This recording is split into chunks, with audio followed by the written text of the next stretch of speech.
The Mellon Collie and the Infinite Sadness era of the Smashing Pumpkins catalog is insane. 28 amazing tracks on one double album that is still a bona fide classic to this day. A crazy feat for any band. But what's even more crazy is that on top of the 28 tracks for the Mellon Collie album, the Pumpkins recorded another 28 tracks as B-sides for the album singles, and all those tracks were compiled onto a box set known as the Aeroplane Flies High.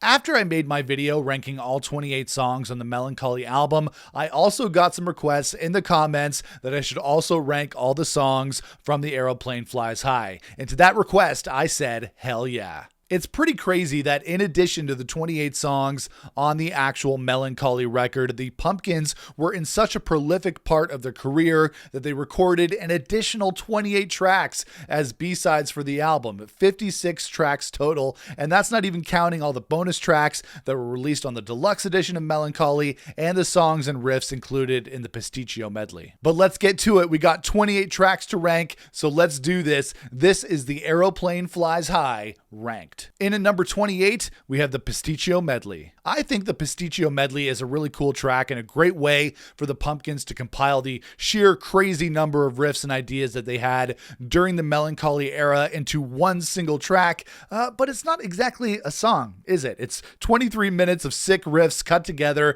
but I don't really ever listen to it on its own, so it's going at the bottom of the list. 27, Blank. This one falls into the same category as other Billy acoustic numbers in this set. It's a great showcase for Billy's vocals and guitar, but this one has never really been one of my favorites. The vocal is nice, but the melody has always kind of grated on my nerves. Number 26, My Blue Heaven. A cover of an old standard from the 1920s.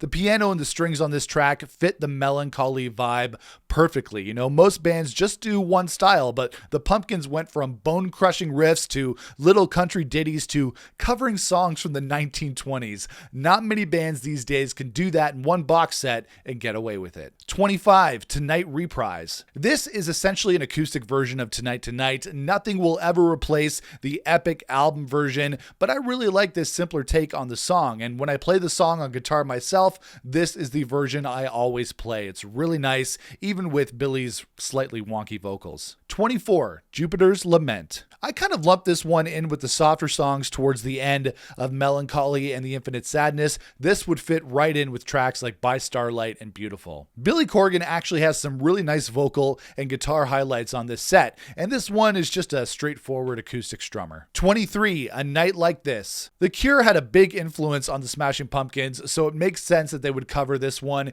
James Iha handles the vocals really well, but it's not my favorite of the additional covers from the Bullet with Butterfly Wings single, especially when there are so many great Iha originals on these singles. 22, Clones We're All. Smashing Pumpkins covering Alice Cooper just makes sense. This one features some really fun synthy guitar and 80s new wave riffs. Not my favorite cover by the band, but still pretty solid. 21, Melodori Magpie. This one is a fun little ditty. We're not used to hearing the Pumpkins doing country, but overall, it's never been one of my favorite songs from the Aeroplane Flies High box set. But if this doesn't show the versatility of Billy Corgan's songwriting, I don't know what will. 20, You're All I've Got Tonight. This one has always been one of my favorite Pumpkins covers, their version of the Cars' 1978 classic, but instead of the usual poppy side of the song, we get Billy Corgan's signature snarl, giving this song a little bit more edge. 19, Destination Unknown. The electronic drum loop and synth lines on this Missing Persons cover make it sound like something that would have been at home on a door. It's a really cool Pumpkins cover.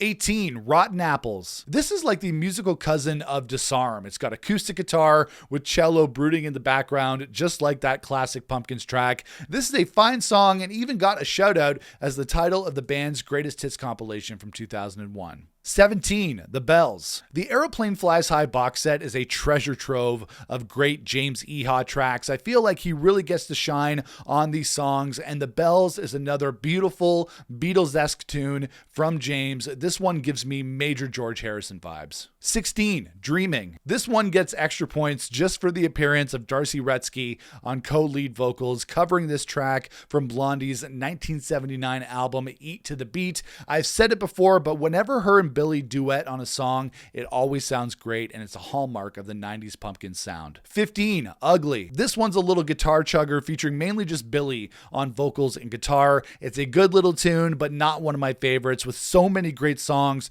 to choose from on this list.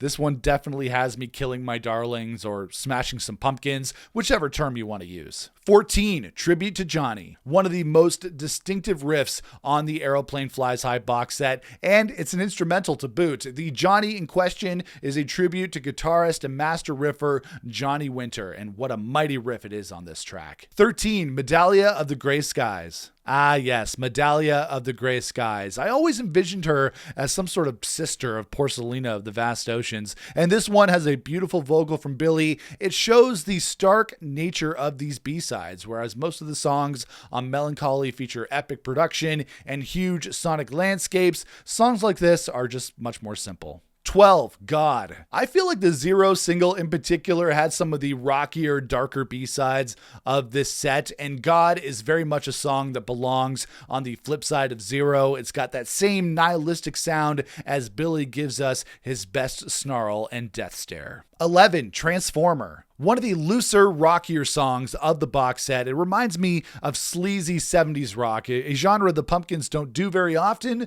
but when they do, it's pretty great. 10, Believe. Another Eha classic. I love the haunting guitar picking pattern at the start of the track and James' delicate vocals into a real builder of a chorus. Eha was really firing on all cylinders with his writing during this era of the band. 9, Marquis in Spades. Another great rocker. I feel like overall the B-sides on this set are just a little bit riffier than the songs on the actual Mellon Collie album, and there were many riffs to choose from and on deck during this era, but this one has a loose and rocky feel that I love. 8, Cherry. I've always loved the mood on this track. It's a pretty understated track overall, but it just has a vibe to it. You know? 7, The Last Song. This has always been one of my favorite songs from the Aeroplane box set, featuring guest guitarist and Billy Corgan's dad, William Corgan Sr. The Last Song has one of the strongest melodies on this box set. I love the strings and the guitar solo from Billy Sr. 6, Set the Ray to Jerry. From the wicked bass line to some truly vibey guitar and a killer vocal from Billy, this one has always been a hallmark of the great Pumpkins B-sides. Similar to Oasis, they are a great B-side band, and it's hard to believe a track like this would ever be relegated to a flip side, but that just shows you the quality of songs the Pumpkins had to choose from in the mid-90s. 5, Said Sadly. James Eha shines a lot in the Aeroplane Flies High B-sides. This song has a lovely duet between him and Veruca Salt's Nina Gordon. Their voices mesh so beautifully together with some melancholy slide guitar in the background. What a beauty. 4, Mouths of Babes. I love the riff on this track. It feels very Black Sabbath. There's a lot of variety in the songs on the Aeroplane Flies High, and this is one of my favorite rockers of the B-sides. Is it strong enough to be featured on the Mellon Collie album proper? Probably not, but it still rocks pretty damn hard. 3, Pennies. I don't know why, but this song has always been one of my favorite Pumpkins B-sides. Similar to the James Eha tracks on this set, this song just has a nice upbeat kind of tone to it. Billy doesn't do that kind of vibe very often, but when he does, I love it. Number 2, The Boy. One of James Eha's best songs and one of my favorites from the Mellon Collie era overall. A fan favorite that just has a nice, light, pleasant feel to it. Billy's songs, as awesome as they are, can often be pretty heavy, epic affairs. And James Eha's contributions to that era of the band were just fun. Something the band could use now and again. And number 1, The Aeroplane Flies High. The title track of this box set coming in at number 1. Who would have thought? But could this be the best Pumpkins B-side ever?